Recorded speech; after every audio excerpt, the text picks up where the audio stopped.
In speaking part 2, the examiner will give you a topic and she'll say, now I'm going to give you a topic. You'll have 1 minute to look at the topic and then you can start speaking.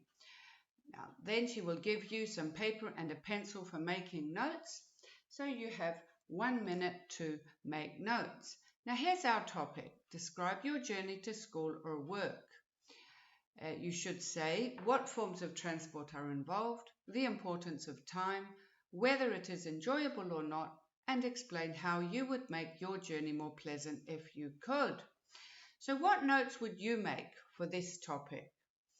Well, here's some notes that I made.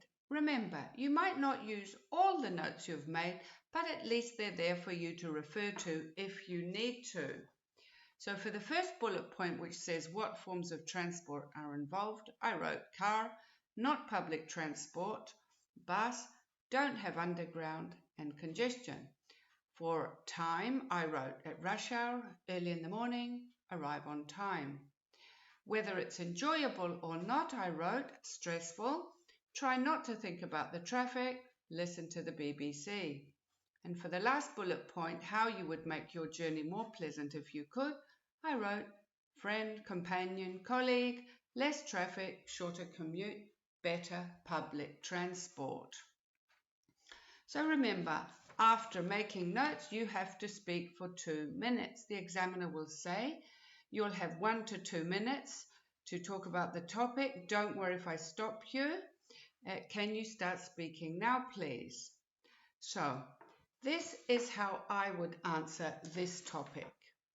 Okay, I'll describe my commute to work. I usually go by car because in that way I feel more independent and because the bus service is often unreliable where I live.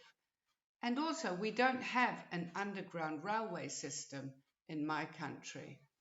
I like to set off early so I can avoid the rush hour traffic and so as to have plenty of time ahead if the traffic is heavy or if there's an accident on the road, which can cause serious delays. It takes about 40 to 50 minutes to get there, depending on the traffic. It's quite a long drive, but I play my favorite music from my playlist or listen to the news from the BBC. I like listening to the BBC World News in the morning, as I can catch up with what's happening around the world.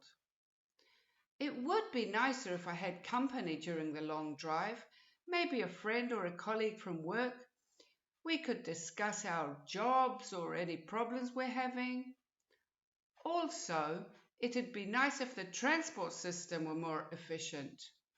I could relax in the bus and not worry about driving or the traffic. So basically, that's how I get to work every day. So that's how I'd answer this question. How would you answer it?